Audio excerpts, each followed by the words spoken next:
Okay, well, we're on to the second speaker for the afternoon. Ray Noonan is an expert in, well, I hate to say, like, just in sex. I mean, not all of us can say that. But he has been studying the subject from an objective as well as subject. And anyway, I'll read a bit about the biography. It's in the book, but I'll read it anyway. And we'll sort of put this all in. Haven't read it.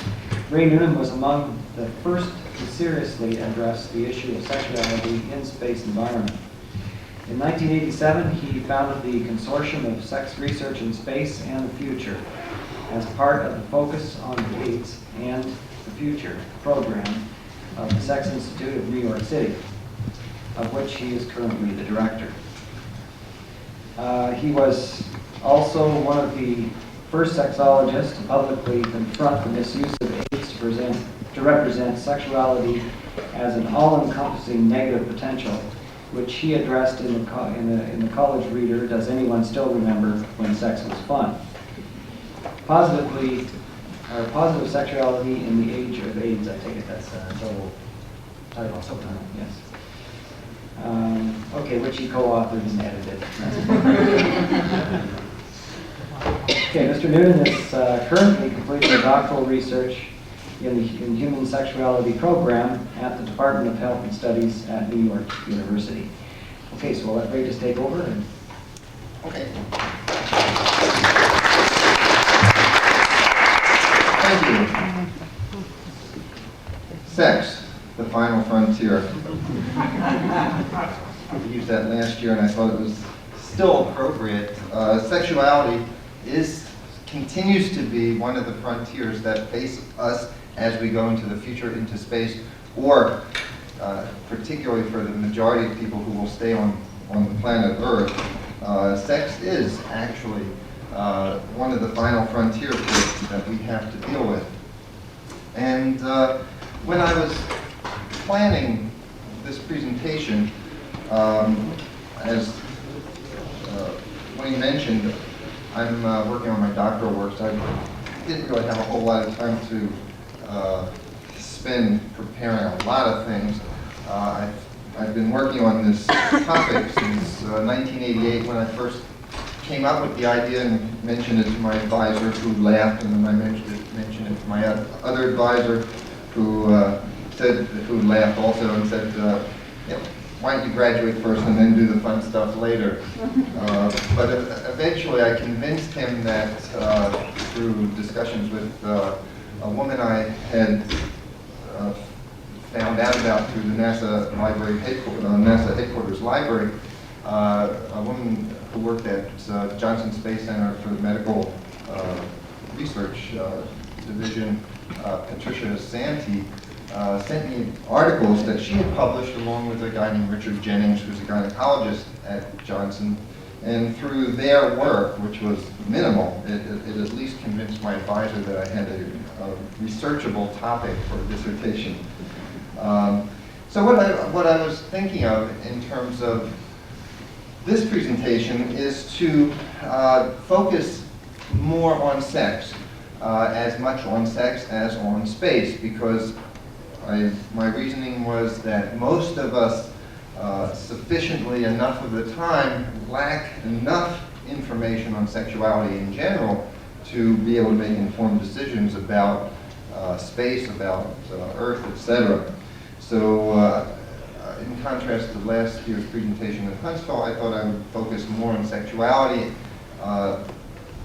what we know about sexuality, and then apply that to what we don't know or should know or might know about sexuality in the space environment. First, what I thought I'd do also is to involve you, the audience, in the discussion, because again, sexuality, as Wayne mentioned, I don't think he intended to be a part of the talk, but he mentioned that sexuality is something that all of us are experts on at some level. And it's interesting because sexuality, unlike other scientific endeavors, or scientific studies is one of those things that we can not know anything about it and yet be an expert on it.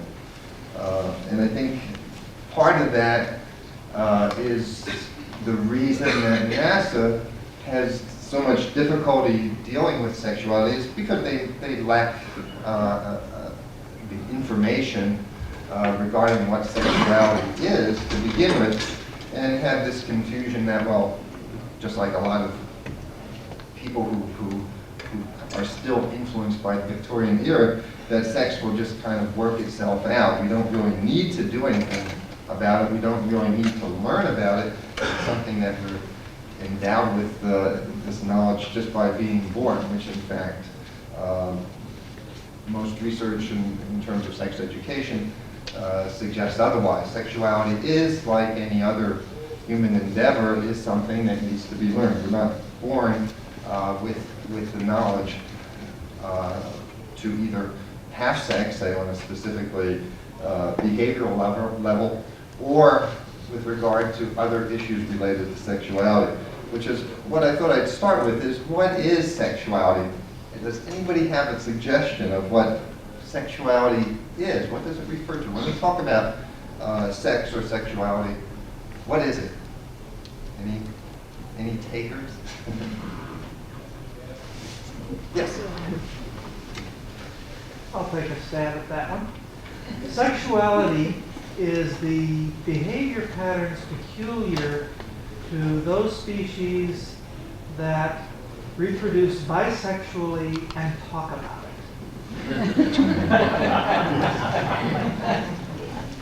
Any critiques of that definition? Yeah, you don't talk about it. Okay, sexuality is something that's sexually producing, reproducing species do, and then talk about it or don't talk about it. Any other ideas? How broad is sexuality? When we talk about sex, yes? Yeah, I guess one of the things that I think about anyway, sex isn't just the biological aspect, but also the social and spiritual aspect as well. I think that, for humans anyway, that's an important element. And it will be space as much as it is down here. Yes? I think it includes the distinct awareness of gender differences. You know, the fact that we are sexual beings, the fact that we are different A and B. That's something that We are different A and B? male versus female. Male, okay. That's what we refer to as the sexual dimorphism, is that in sexuality, let's talk about humans, that there is a sexual dimorphism. There are two bodies, there is a male and a female. And interestingly enough, this sexual dimorphism, the fact that there are males and females, is something that NASA had difficulty dealing with up until the end of the 70s, early 80s, when Sally Ride and the other women were chosen as astronauts. And Ms. Magazine and Gloria Steinem and a couple other people came out with information several years ago, not several years ago, like a decade or so ago, about the 13 women pilots who, in fact, trained for being an astronaut in the Mercury era. One woman in particular, Jerry Cobb, logged more flight hours than John Glenn. The women, there were 13 women who did better at the tests, the various testing that was done for the early astronauts, and passed as well, if not better, than the men who were finally selected. And it indicated that, for example, we know that women, well, let me put it this way, the scientists at the time knew that women were ideally suited for space travel for several reasons. One was that they tended to be physically smaller in general than men, which was a critical factor given the space constraints and the weight requirements of the early capsules. So the smaller, lesser weight individuals were an advantage for the early space program. They thought that women were psychologically better suited for the missions at the time, because they tended, they believed at the time that women were better able to adapt psychologically to the stress and the rigorousness of the confinement than men. But apparently someone at NASA said that over his dead body would any women go into space, and so the tests were abruptly canceled, and the women were denied entry into the astronaut corps. Eventually they became annoyed with that and took it to a subcommittee of the House of I believe it was the House of Representatives, who investigated it, and nothing really ever came out of it, and nothing was done about it. And then finally NASA caught up with reality in the 80s and launched women into space, so that at this point women are becoming much more part of the space program, and will continue to be, I think, more equally represented than they even are now. And I usually refer to this as, again, in terms of sexuality, as part of the collision of prejudice or sexism in particular with scientific knowledge or science, in that if women were known to be equally capable, if not more capable than men at the time of becoming astronauts, why didn't they? And you find, of course, that it's the cultural issues, and you have the gender expectations and such. But what does this have to do with sex? Any comments on that? Does this have anything to do with sex? Yes? I don't think gender differences would make it, well, I would think it would socially make a difference if, this is going to sound weird, but if people went into heat or running. One thing that has a huge impact is that potentially any two humans can calculate at virtually any time.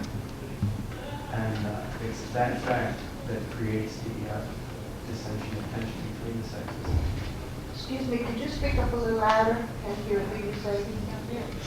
If I may paraphrase, you're suggesting that the fact that human beings are capable of having intercourse at any time of the month, say they don't go through an estrous cycle like many animals do, that this is the reason that there are conflicts between. That is the reason for the vast differences, the vast gaps. If for the majority of the month human beings were asexual, I don't think it would make a difference in terms of who's best suited for a job. So it sounds like It would affect the prejudices. So that if men and women were both asexual for part of the month, then you have to kind of deal with getting them to be sexual at the same time. Oh yes, I mean, it would radically affect the social system. Okay. Well, let's say in terms of the social system the way it is, does sexuality need to be a problem? Does it necessarily have to be a problem area? If we look at, just quote something from you for you. This was written by a counselor in North Carolina some years ago, who talks about his conception of what sexuality is. So he says, sexuality is one of our needs to express ourselves through our bodies. It is within the core of our personality and identity. It is a basic part of our maleness and femaleness, our self-image, our identity, our human awareness and development. Sexuality is part of our desire for personal satisfaction and happiness, and stimulates our need to establish fulfilling relationships with others. Sex is not a function of sexuality. It is not something that we do which is separate from ourselves. It is not a goal, not an objective. It is an integral part of us. So in that sense, our sexuality, in his view, and I came to agree with it, is that our sexuality is a basic part of our being 24 hours a day. It has been, always will be, and as such, does it need to be, or is it always, or should it be a problem? Should it be not a problem, etc. The person that I quoted here goes on to say that, contrary to part of the way we think, our culture, the Western culture thinks, which is part of the Judeo-Christian heritage, is that we are a body, we don't have a body. So we tend to create this dualistic mind-body split, which poses all kinds of problems, particularly on the sexual realm, because we have difficulty reconnecting conceptually that the mind and body are not separate, but that they're one, that they're unity. Somebody had a comment. Yes? Does that not, that definition then say that a monk or a nun or someone, in fact, practicing abstention, they're not a productive or a acceptable member of society? In fact, they should be in jail? No, what that says, if I might paraphrase again, you're suggesting that based on that definition that a religious nun or a religious monk who has a vow of lifetime celibacy, that they are abnormal in some sense. No, it doesn't suggest that, because again, the fact that we're male and female, they don't lose that capability. They continue to be male and female. Their way of looking at the world is male or female. Their culture continues to look at them as male and female. The only thing that they're different in is how they practice sexual interaction, say, in the sense that they choose not to have sex with another person, presumably, and presumably not to masturbate also, and that's a behavioral action that they can choose or choose not to do, but it doesn't make them abnormal in any sense. In other words, it's part of a choice. We all, every individual has periods of times when they choose to be celibate, they choose to be active with someone, they choose to be involved with somebody, and it's just different parts of their life. They can choose different amounts of time. So you can choose to be sexually active your entire life. You can choose to be married and be sexually active, or not be sexually active. You can choose to be celibate. It doesn't say that any one particular choice is abnormal. You do not use the word integral? Well, any specific sexual behavior isn't vital to your life. In other words, the fact that you're a sexual person is just innate. The fact of whether you choose to have an orgasm with somebody is not an essential part of that, because your sexuality is still an integral part of yourself. Who was it? Yeah. It's all very interesting. Can we talk about sex in space? Sure. Right now. Okay, what does that have to do with sex in space?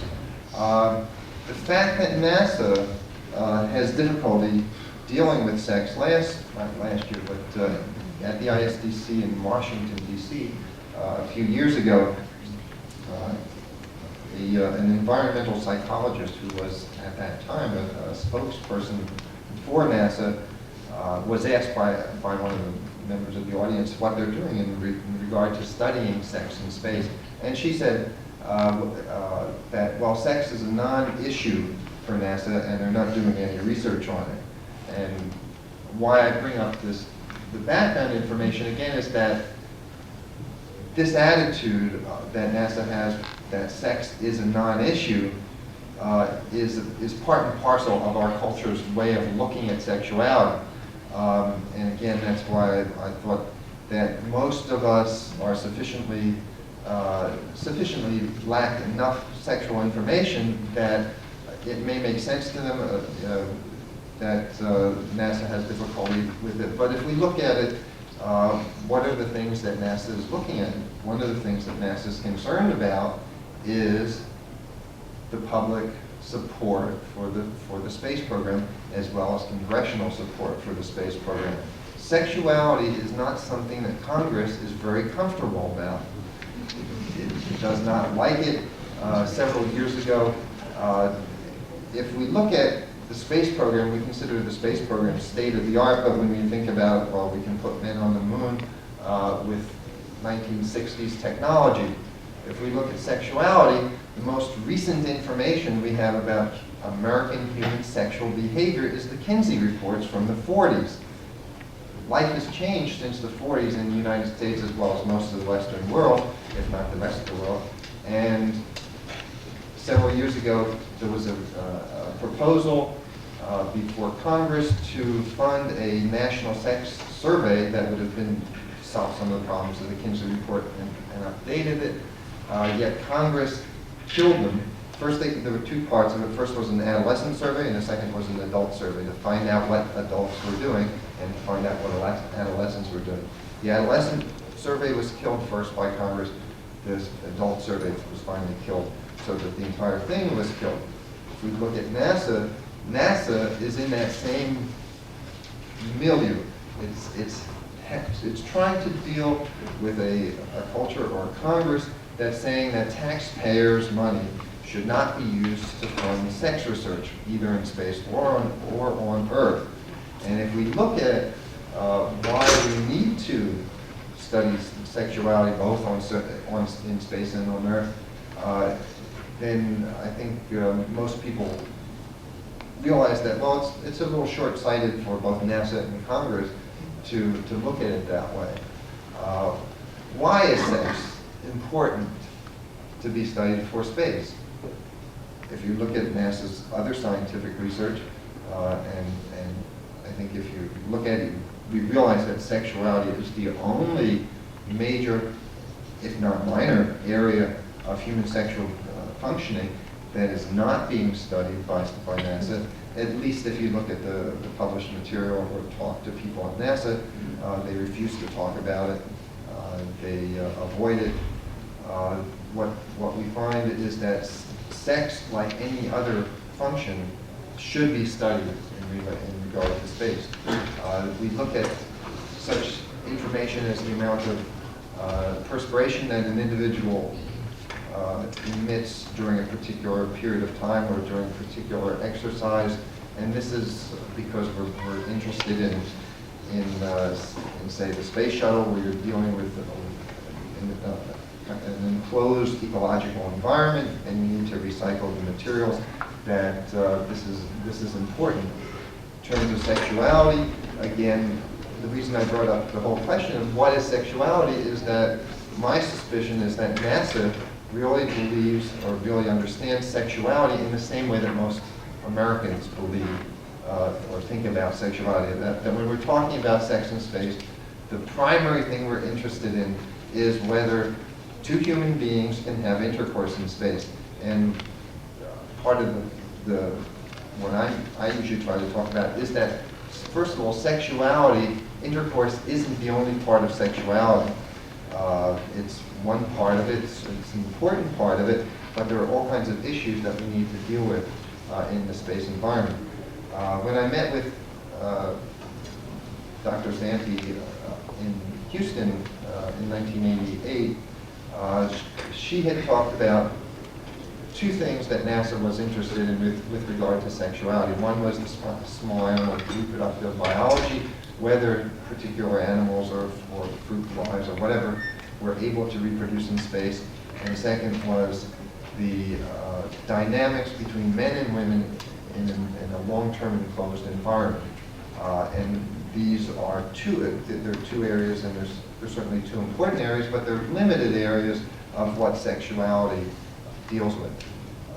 Certainly, if you look at reproductive biology, the fact that say fruit flies we know that fruit flies are damaged to a certain extent by radiation in space, then what does that mean for human reproduction? We need to look at what happens to humans, or at least guess what happens to humans and take account of it.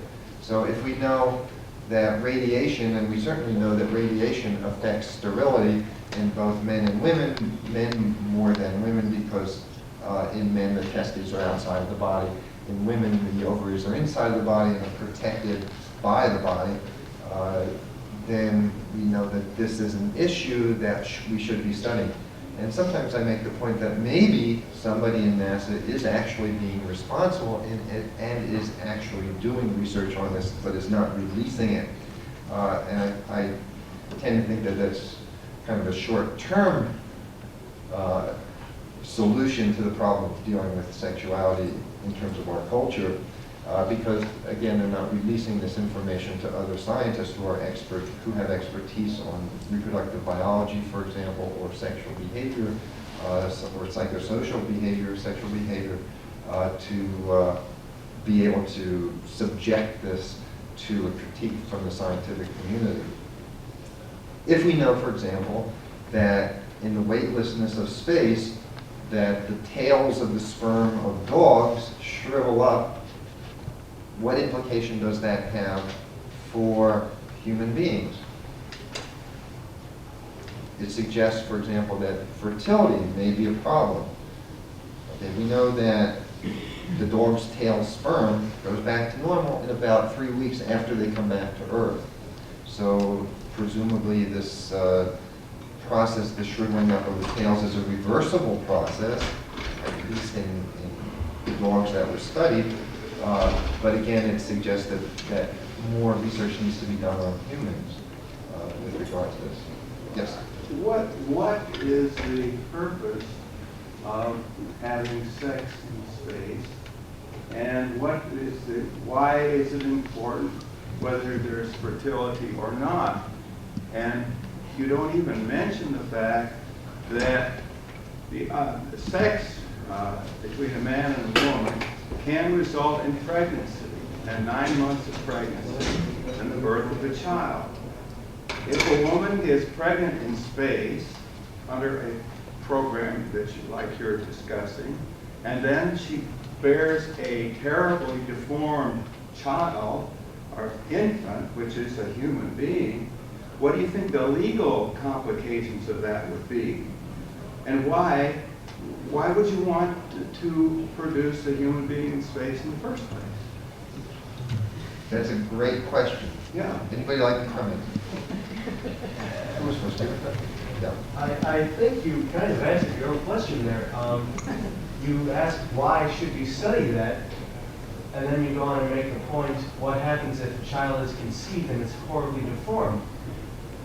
You want to know if that's going to happen. You have to study that.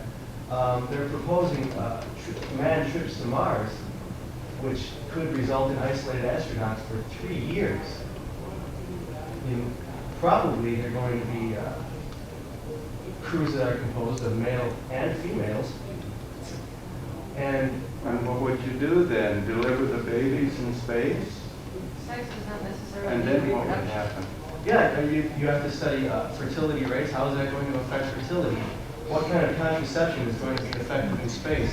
Maybe hormonal contraception will not, like the estrogen or the birth control pills. Maybe the hormonal levels are going to be altered. Well, we have an experience already in submarines. It's all men aboard ships, sailing ships that sailed for years. It was all males. Now, they must have had a good reason not to have females aboard the ships. But the fact is that the men in these situations did not stop having sex. There's what they know happens is that homosexuality, similar to that exists in prisons, occurs. That happens it's happened. Some people refer to it as the cowboy syndrome, because when you had heterosexual cowboys, out on the range, out in the wilderness for long, extended periods of time. They had sex with each other because, again, they had the sex drive was there. They were mostly young people, so they had reasonably normal sex drives, but they had sex with each other. Just because women aren't there doesn't mean that they're not going to have sex. It also doesn't mean they have to have sex. Well, you don't have to have sex regardless. I was going to say, I heard the question you asked is why should people have sex in space anyway at all, ever? Well, if we're not going after a civilization beyond the Earth, we're going to have to populate it, you know? That's a form of birth control. I should note that pregnancy is a contraindication for shuttle flight at the moment because there's some question about the effects of pregnancy on the human fetus, as well as the earlier embryonic stages. So that I've heard reports, though I've been unable to find written reports, that the Russians many years ago did an experiment where they got an astronaut, got two astronauts married together. Of course, they had to be married to have sex. The woman got pregnant. Both of them went into space. She came back, and the baby was delivered. What I've gathered, and it's all rumor from what I've heard from people in NASA as well as outside of NASA, was that the baby presumably was born normal, and other reports I've been unable to track Are you getting down. confused with Alexei Leonov and Valentina Tereshkova? They were in separate capsules, and then they married after they flew. The child was conceived after they flew. Well, what I heard was that somebody who got married before, got pregnant, went into space just to see what the effect would be after she came back and delivered. That's highly unlikely. And how long was It's been impossible to find the information. It's a rumor that's been floating around for years. There's but also nobody- rumors of lost cosmonauts on their way to Mars. What would you do if the woman died on the spaceship? Throw her body out a porthole? What would you do with man organization? Throw his body out the porthole. What would you do if anybody died in this world? That's a good question, but there's a great risk, and there is a reasonable risk of death in pregnancy. Women still die in active pregnancy.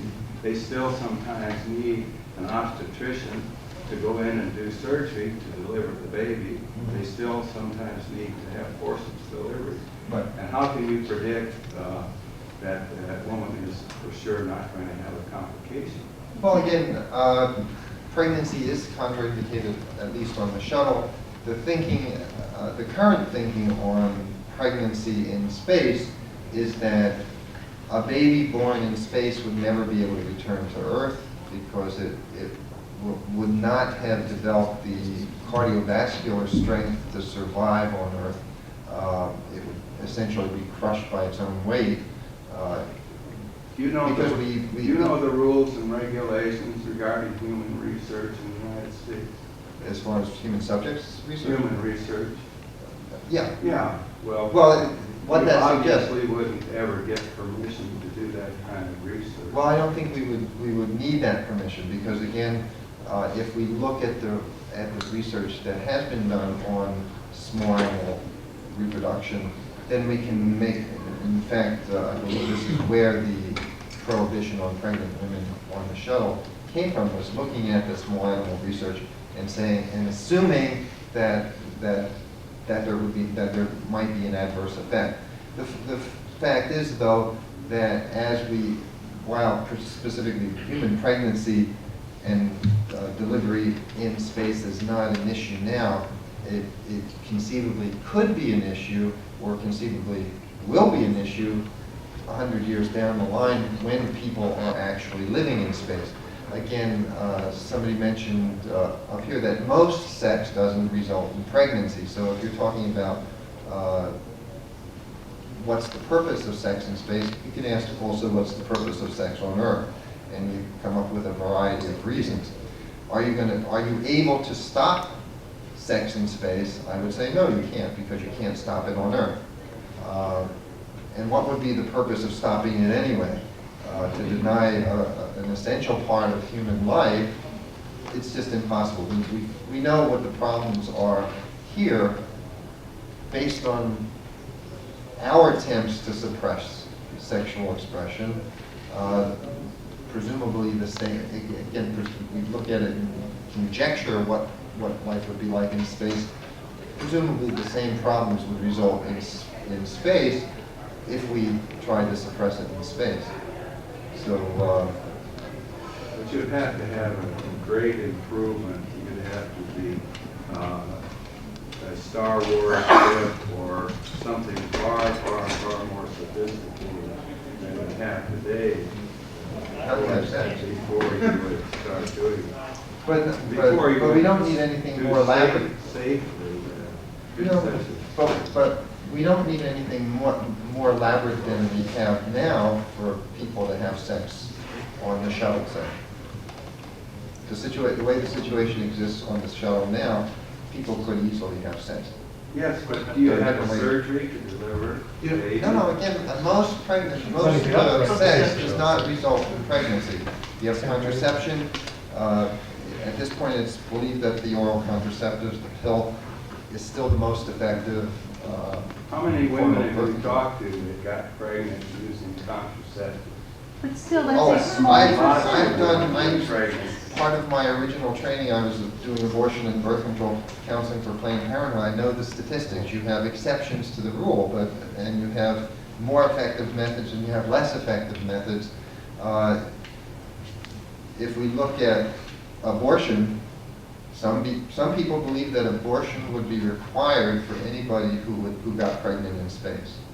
That creates all kinds of ethical problems for a lot of Americans because even though it's a minority of Americans, the majority of Americans support the right to abortion for people if they choose to do it. There's a significant vocal minority of Americans who create a lot of problems for others with regard to abortion, and that kind of flows over to looking at space also. So the presumed at this point fact that anybody who got pregnant in space would require an abortion it's still the case that that's what we believe at this point will be necessary. I'm not talking about getting pregnant in space. I'm talking about having an infant, a child born in space. That's what I'm talking about. I'm all for it. Well, eventually it will happen. I mean, looking down, again, that's not something that is immediately important because we're not looking at people who are going to be living in space for long term, at least Americans at this point, for several years in advance. The longest human flights are around a year. A year is it's a reasonably long time to be in one spot for. You know, if you're going to use all these contraceptives and so forth, okay, how are you going to study fertilization in space if you're going to use all these contraceptives? Well, you do it with animals or other. Oh, but I thought you were interested in humans. Well, again, we do medical research on animals before we do it on humans. But it doesn't always apply. No, that's true. But the point is that at a certain point in time, we can conjecture based on animal studies what will happen. You know, the higher we go in the order of animals into mammals and primates, the closer we think that the research might apply. And so if we make assumptions based on monkeys, say, and go by that, that will guide our actions for a while, but eventually as people start living in space and on a long-term basis, or if they're, say, for example, if we're looking at the 2 or 3 years going to Mars and back, then the possibility exists that a pregnancy will occur, and it won't be a planned study, so it won't have to go through human subjects, but well, then we'll it'll be something that. Then we'll know the answer, won't we? Well, we begin to know the answer. There's not one answer. Yes. Okay, let's get back on the track here. I think privacy would have an important impact. So, I would propose, are not astronauts wired up continuously with telemetry, biotelemetry? No. So I would say if they were, they would probably not have sex, because mission control would know what's going on. Right. My argument is that they're not continuously monitored. I mean, no, And there are privacy places is in the an shuttle. issue. Most people would be inhibited by a Well- lack of it, or that somebody could be eavesdropping. Right, that's one of the arguments that NASA uses why sex is not an issue, is that there is no privacy. And when does privacy make a difference on Earth?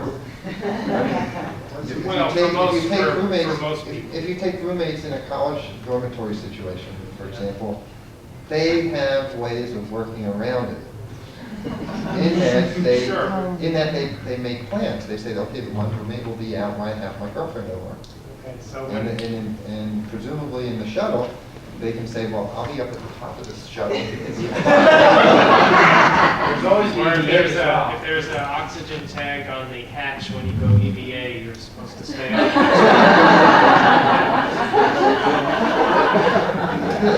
The point is that privacy is not an insurmountable problem. People deal with it on Earth. People work around it on Earth in similar, tight privacy situations, and they can kind of get around it. And whether it's camaraderie in terms of people working together, the astronauts say working together will let you alone so you can have time together. Or, again, we're talking about the shuttle, eventually it won't be a problem, but because, say, for example, up until a couple revisions back on the space station, the crew compartments were designed so that 2 people could be in the sleeping chambers. That's been presumably changed over the redesigns, but it's, again, economics are involved, but eventually that won't be an issue. Eventually there will be the privacy. So, the point is that we're looking ahead to what will become issues in the future, and why should sexuality be the only area that's not being scientifically looked at? Yes? Just the detail on the issue of privacy in a small space vehicle, that was treated very well in Ben Bowley's book Kinsman. Yes. You remember that with it when they had the mixed crew and the Manta craft? Yeah, the zero G. And they had her take a sleeping, the other in the sleeping pill for privacy. There are ways of doing it. Read that book. It's Which book is Yeah, that? Kinsman by Ben Bowley. Kinsman deals with the issue of privacy. Yeah, it's set like around the turn of the century with mini shuttles. Okay. And it's at a time when it was never done, and it was the first time. Okay. Yes? Yeah, I mean, everybody's just raised the whole issue here, is that it's not just sex in space, it's social dynamics, it's the socio-psychological situations that are going to occur.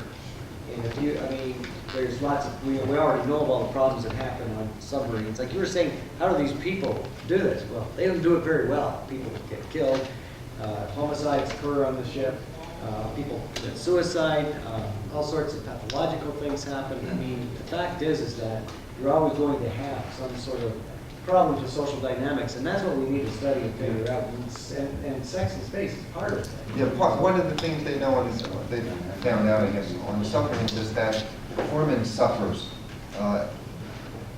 And you can say, well, it's because sex, again, we're getting confused with sex and what sexual behavior means exactly. But it doesn't necessarily mean that they lack performance because they didn't have sex with somebody, but it means that they lack the social milieu that results in a normal environment setting and the interaction that happens with people. If we look at other analogs, there are NASA's commissioned studies of life in submarines as well as the Antarctic research stations. And they know, for example, in the Antarctic stations that what develops is something, sometimes, doesn't always develop, but in general there are more men on these stations than women, and what sometimes develops is one of the women may attach herself to one of the higher level men, and a condition that they call the Arctic Queen Syndrome develops, which creates a lot of friction between the rest of the crew. So there's a perception maybe that there's favoritism toward the other person, or it may be as simple as just being excluded from their attention. So these are all issues, you know. And again, sexuality. One of the points I wanted to emphasize here is that sexuality is more than just sexual behavior. It's certainly more than just pregnancy, which is a minor part of sexuality. Our sexual being permeates our life and the way we deal with other people. So I remember several years back I was talking to somebody who was connected with the educational arm at Kennedy, and this was in the early part of when they were starting to design the space station, and she said, well, there was a debate apparently at that time among a certain group of scientists or planners at NASA and another who were saying, well, what we should do is just send men into space because then we don't need to deal with sex, the issue of sexuality. And I thought, well, that's kind of naive. Because if you look at, say, there's kind of a common thought that, well, you don't have homosexual astronauts, certainly, because the military already screened them out. The military has such an effective screening process to eliminate gays. There's only about 10%. There's only about 10%. The thinking now is that there's only about 10% gays in the military, which tends to reflect what we believe is the percentage of homosexuals. It's only 4%. Probably is 10% in the military, but it's only 4% or less in the population. In the population, there's Kinsey came up with a 10% figure in the 40s. The Kinsey reports have been criticized in recent years in particular with relation to the number of homosexuals in American society. And the thinking, I guess, at this point is that the number of homosexuals in society is roughly about 5%, between 2 and 5%, depending on who you talk to.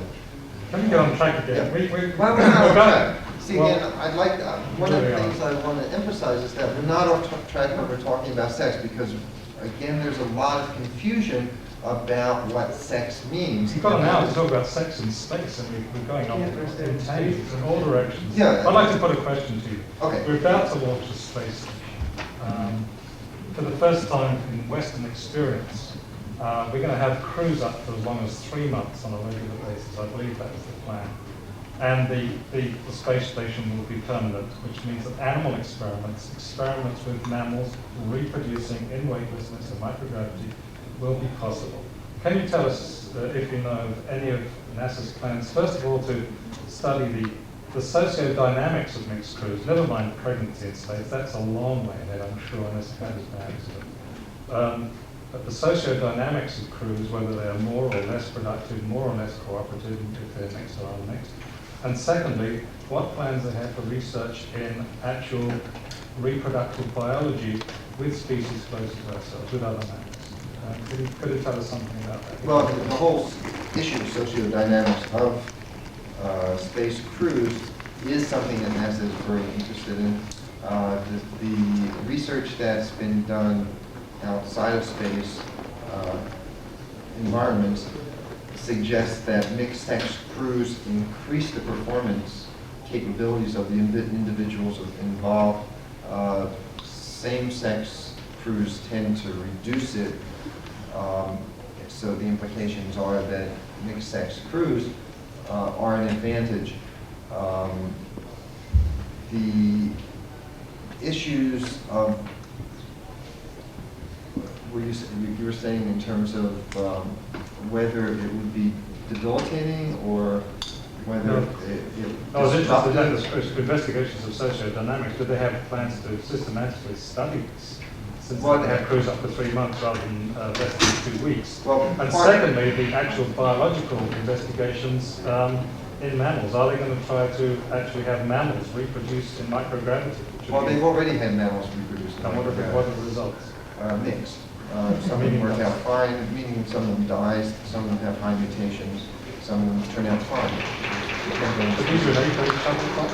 10-day, 12-day shuttle No, clocks? there were, The Russians have done it? the Russians have done some, but in fact, the Russians in '92 had a several-day conference on sexuality and reproduction in a space environment conference, which I'm trying to get information on. That was reported in CASA, I guess it was at that point.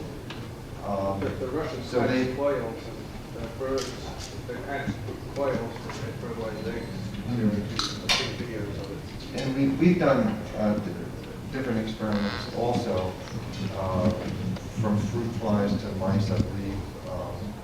But you can't, And the even on the Russians mouse, you have can't never have the evolved. full copulation, fertilization, embryology, birth. You can't go through that cycle in less than 2 weeks, which is the maximum flight on Right. the space shuttle. Well, the Russians And have the space done station, it. Right, the Russians have done it. I have some reports that I can show you later. There's one Now, standard mollusk that has a 10-day life cycle. They wanted to fly on a Russian Sputnik, but they died because the water was impure. But that is an experiment that could be done. I don't think it's been done yet. But that's not a mammal also. That's true. Yeah. But that's something presumably they'll be doing with the space station later. Though there have been, there was I guess at least a couple of biosatellites that were sent up with animals, and the reproduction was part of these small animals. I believe mice were involved with that, which would be the closest. And again, they were there. They were tended by one. They were put out there by one shuttle crew, and then they were looked at, I believe, by another shuttle crew. So it's not necessarily that everything is done on the shuttle. When you said that same-sex crews suffer performance, is that to be tested on female crews or male crews only? I believe the research that I've seen was only on male crews. So we really don't know. We may get better performance with all female crews. That's conceivable, sure. Can I offer a thesis that the crews selected? We're in an interesting situation in space. The crews are selected by some kind of anonymous selection order. It says Joe goes on this flight with Fred and Bill and Jennifer and whatever. And I've heard astronauts say that there are individuals that they don't want to fly with. Okay, so they're somewhat pre-screened for personality compatibility. Will that solve the problem of mixed crews by selecting the right? Probably not. It might help, but it might.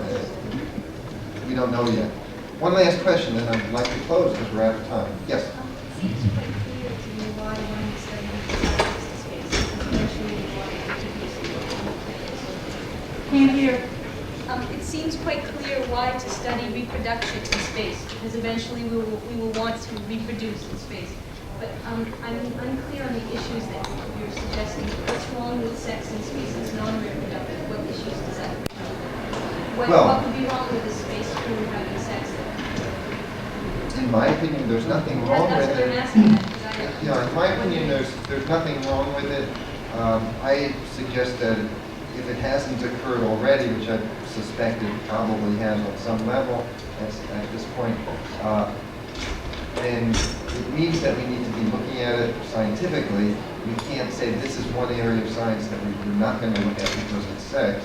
And it's, we have to look at it. What does sex do in society? In virtually every society, the sexuality has been studied. The primary purpose of sexuality has been to build a cohesive society. In contrast to a lot of Westerners, particularly Americans, think that the introduction of sex into a work environment, which is essentially what it is, creates divisiveness and disruption in the work environment. The fact is, in most societies, it has a positive, cohesive effect, and I usually make the point that that's, I think, the primary thing that we're looking at, and to be aware of it, and that we need to be studying this scientifically and finding out what exactly will happen and how to do it. That's it.